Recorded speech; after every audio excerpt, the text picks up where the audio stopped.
Assalamu алейкум, кадырман көрүүчүлөр. Кайрадан Кыргызстан мусулмандардын дин башкармалыгынын Куттуу студиясында амандашып жүз көрүшүп жатканыма чексиз кубанычтамын. Урматтуу көрүүчүлөр, бүгүн биз мынакей Азирети муфтийдин колдоосу менен Кыргызстан мусулмандардын дин башкармалыгынын жетекчилиги алдында өткөрүлүп жаткан ошол 30 каарыга умра сапарына жолдомо ыйгарылып жатат.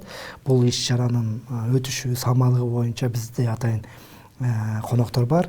Анда эмесе ушул иш-чара кандай деңгээлде өтөт, уюштуруу иштери кандай деңгээлде жүрүп атат, анда сөз кылабыз, сиздерге кенен маалымат бермекчибиз. Бул кайсыл каарылар, эмне болгон каарылар десеңиз, анда кулак төшөп туруңуз. Ал үчүн биздин студиябызга конокто Рахима Travel умра компаниясынын жетекчиси Нажмининов Алтынбек каарыкебиз келип отурат. Кош келипсиз. Кош келдик. Ассаламу алейкум ва рахматуллахи ва баракату.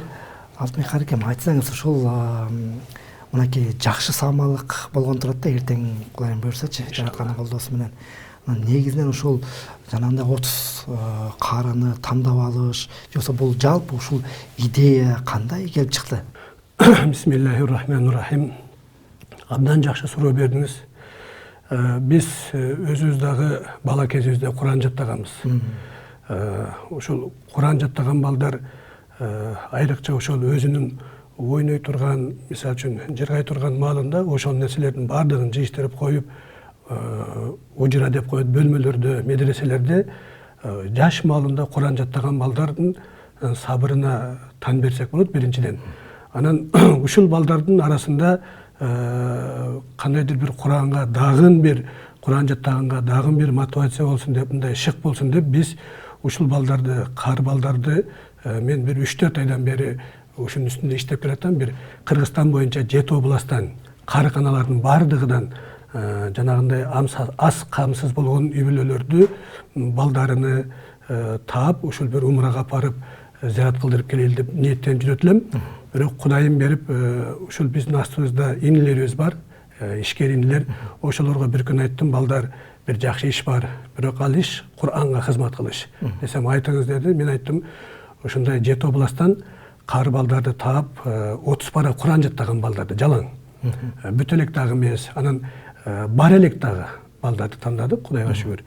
Анан биринчи ошол балдар менен сүйлөшүп, ошондо айттым, ушинтип 30 пара жаттаган балдарды бир умрага апарып зиярат кылдырып келсек десем, ал балдар Аллага шүгүр намаз окуп жүргөн, динге кызмат кылып жүргөн балдар сразу макул болушту. Аллага шүгүр деп, андан кийин сразу Азирети муфтийге чыктым. Муфтий менен кеңешип, муфтий айтты, караке деди, ушул 7 областтан ушундай балдар болсо, 30 пара жаттаган балдар болсо, ошолорду жардам бер десеңиз, биз да жардам беребиз. Ар бир медреседен бирден алып, умрага бара электерин тандап апарып келсеңиз абдан жакшы болот дегенден, 3 айдан бери иштеп, Кудайым бүгүнкү күнгө жеткирди. Балдарды тандап алдык. Балдарды тандоо системасы ошол медреселердин устаздарына кайрылдык. Сиздер өзүңүздөр билесиздер, өзүңүздөрдө ушундай жакшы окуган балдар болсо, 30 пара жаттап бүткөн болсо, ошол 30 пара жаттап бүткөнү, анан эч умрага бара элек болсо, биз ошол балдарды апарып зиярат кылдырып келсек, максатыбыз ошол балдарды көрүп, кийинки дагы окуп келаткан балдар ошо медреседен качып кетпей же Курандан кетип калбай, ошол Куранды жаттасам, мен дагы умрага барып келсем, бирок Алла үчүн, албетте. Бул эми умра үчүн эмес, эми Алла үчүн аз да болсо балдарга кичине шык болот деп. Эми бул умра сапары ыйык сапарлардын бири го. Балдар Куран окуганда кечке эле медреседе Куран окуп жүрөт, анан барып кичине барып Пайгамбар саллаллаху алейхи вассаламга салам берип келсе, Каабага барып таваф кылып келсе, жүрөктөрү ачылса, Куранга болгон мухаббаттары дагы толук, Кудайым буйрса, иншалла ачылсын деген максатта кылып атабыз, Кудайым буйрса. Алтынбек каарыкем, дагы бир аябай жакшы сөзүңүздө жакшы нерсени, мындай таасирдүү нерсени айтып кеттиңиз да. Бул мисалы ушул багыл мектептен кийин эле 9-класста аяктап эле анан жанагынтип хужрави тартипте дейбизби, же медреселерге барып Куран жаттап, анан балалык кезин өткөрүп, Куран менен өткөрүп коет деп атпайсызбы?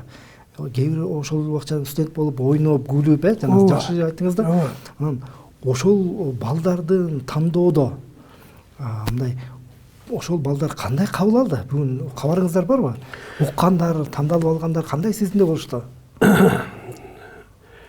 Биз биринчи ошол мугалимдерге, устаздарга кайрылганыбызда, устаздар биз караке балдар менен сүйлөшүп көрөлү, балдардын ичинен ошондой балдарды, сиз талап койгон балдарды тандайлы дегенде, балдар аябай 15 бара жаттаган мен барсам болбойбу, 20 бара жаттаган барсам мен болбойбу деп балдар аябай сүйүнүп, өтө кубанып, 30 бара жаттаган балдар ошо Аллага шүгүр кылып сүйүнүп кеткендерин да көрдүк да.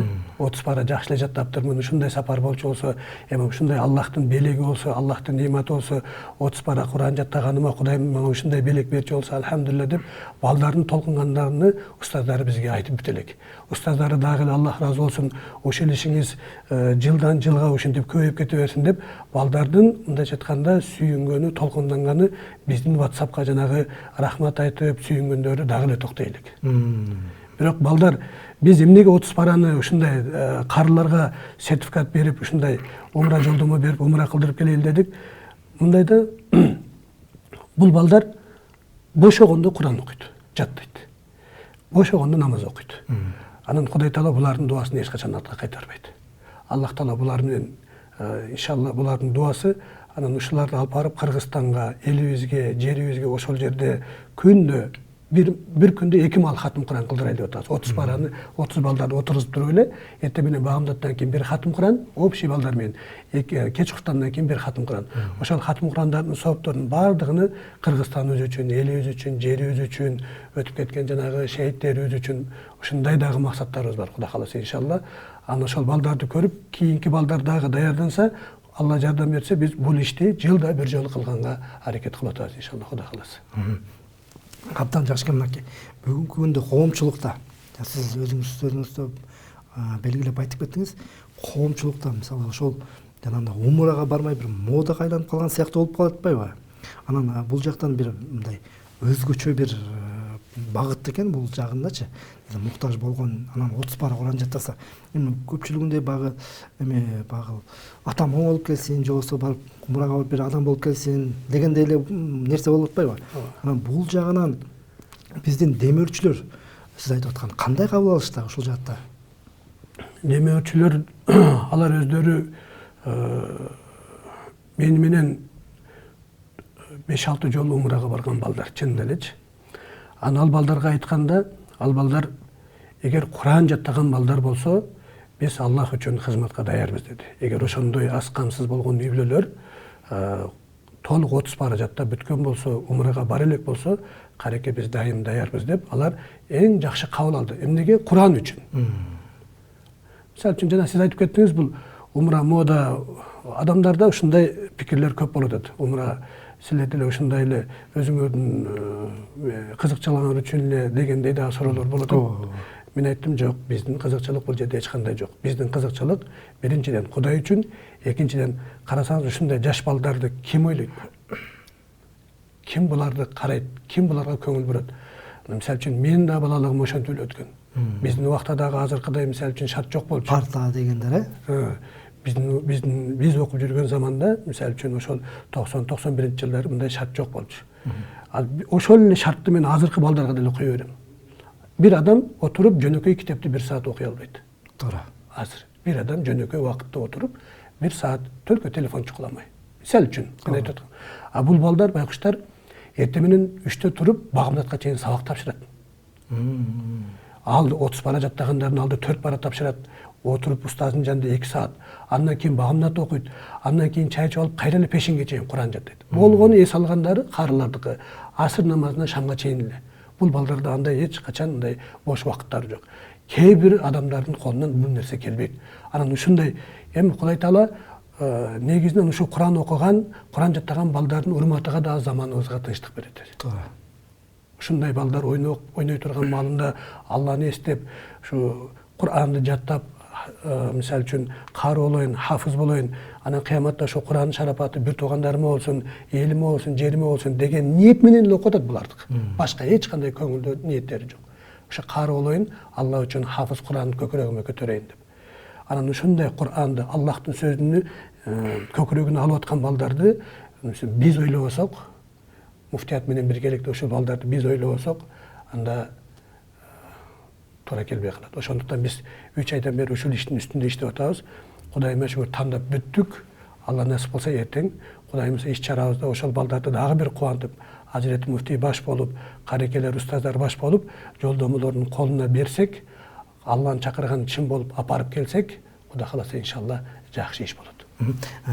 Карекем дагы бир суроодон мынакей акыркы жылдары байкап атасыздар, мисалы умра сапарын ошол Кыргызстан мусулмандар дин башкармалык тарабынан, Азирети муфтий тарабынан демилген, жана акысыз умраларга баруу же ушундайлар мына активдүү жандан баштап атат да.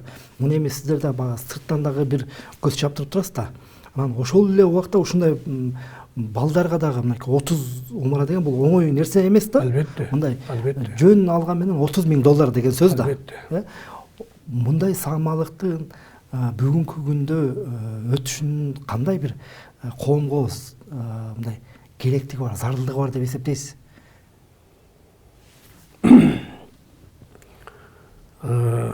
Мисалы айтайын деген кээ бирөө ушул умранын ордуна баланча кылса болмок, түкүнчө кылса болмок деп дагы ойлоп, ушу мүмкүн деп ушу суроону узатып атам да. Эми мындай да, биздин тек максатыбыз башка иш кылсаң деле болот, азыр толтура кайрымдуулук иштер. Бирок ошол кайрымдуулук иштердин катарында ушул балдар, эми сиз билесиз, Аллах Тааланын эң ыйык жерлеринин бири бул Кааба. Ооба. Ушул балдар Каабага барып, Каабаны көрсө, ушулардын бир исламга болгон, Кур'анга болгон мухаббаты, сүйүүлөрү дагы күчөсө деген эле самалык менен биз ушул ишти кылып атабыз. Ушул балдар бир негизи Кур'ан мен эмнени окуп атам, ошонун жыйынтыгы кандай экен деген эле ушул. Эгер бардыл, мисалы үчүн кээ бирлер бар, Кур'ан 30 параны жаттап туруп таштап койгондор бар да. Неге? Кечке кыйналдым дейт. Анан биз ушул балдарга эми азыр Аллах Таала бизге мүмкүнчүлүк берип атпайбы Каабаны? Бул Кааба деле мисалы үчүн Аллахтын каалоосу менен. Кечээ күндө пандемия болуп калса, ошо пандемия маалда адамдар керек болсо 10,000 берейин, 8,000 берейин апарып келчи деген адамдар да болду. Бирок Алла жаап койсо эрге $100,000 болсо деле. Бирок жана мода деген сөзүңүзгө бир нерсени кыстарып кетейин. Бул мода болобу, башка болобу, бул умрага тек гана Кудай чакырган киши барат. Тек гана bir ayda 10 жолу барган киши болсун, bir ayda 5 жолу барган киши болсун, арак ичкени барсын, бузугу барсын, кимиси болбосун, бир гана Кудай чакырган киши барат. Ал менин шартым бар, акчам бар, иним бар, спонсорум бар деген менен болбойт ал. Бул 30 карында Кудай Таала ошо Кур'ан жаттагандардын урматыга, ошондой талип илим болгон урматыга Алла чакырып аткандар, ошон үчүн бул ишти кылдык. Башка иштерди да кылып атабыз, Кудайга шүгүр, алхамдулилла. Башка кайрымдуулуктарды да кылып атабыз. Эми ушул балдар барып бир Каабаны көздөрү менен көрүп келсин деген эле менин жүрөгүмдө бир уйгу туйгу болду да. Алла разы болсун. Абдан сонун. Негизи бул багы 30 багы мүмкүнчүлүгү чектелген. Мүмкүнчүлүк.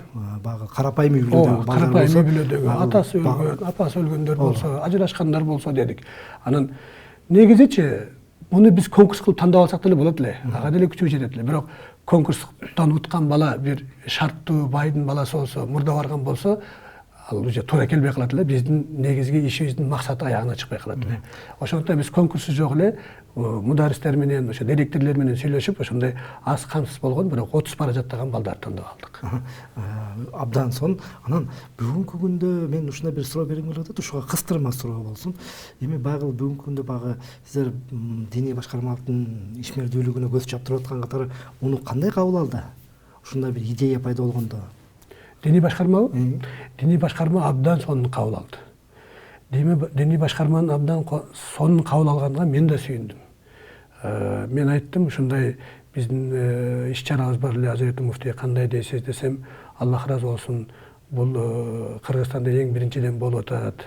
Кудайым сиздерден разы болсун деп биздин ишибизди четке какпай кабыл алып бергениге биз да сүйүндүк, абдан жакшы болду. Анан биз дагы ушу муфтият менен ушуну чогуу өнөктөш кылып өткөрүп атканыбызга биз дагы өтө. Себеби бул иштин максаты кайрымдуулукта баары бир. Ошо кайрымдуулук, диндеги кайрымдуулук ошол биздин өзүбүздүн башыбызда турган Азирети муфтийибиз менен бирге болсо, биздин көңүлүбүз тынч болот иншалла. Ушуга дагы бир кыстырма суроо. Бул акыркы жылдары ушу муфтияттын ишмердүүлүгүн өзүңүз жеке кандай баа берет элеңиз? Эң жакшы. Анткени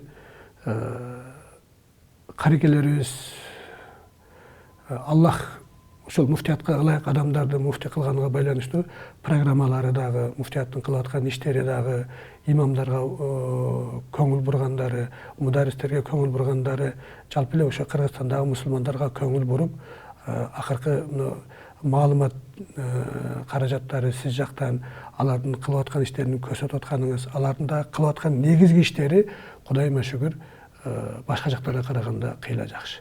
Алхамдулилла. Жакшы. Өтө жакшы. Аркем анан